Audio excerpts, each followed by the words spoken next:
if you're going to be a Part 107 pilot, you're going to probably have to, on occasion, get permission to fly in certain airspace.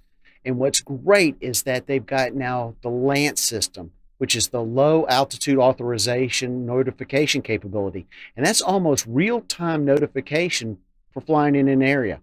And I've actually, I use it quite often for a lot of my shoots, and that will basically notify the FAA that I want to do an operation and be able to fly. But to be able to pass your Part 107 test, you're going to have to understand and learn how to read one of these maps and understand what the types of different airspaces are that you'll be flying in.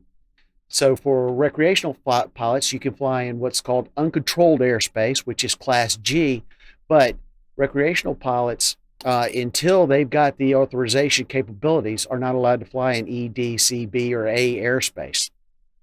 And there are sources such as Kitty Hawk and AirMap that have LANC capabilities that work directly with the FAA. And so what I'll do is I'll be on those systems, and if I'm in an area, I'll seek approval to be able to fly. And like I said, it's pretty much real-time approval, and you'll get notification on your phone that you are cleared to fly.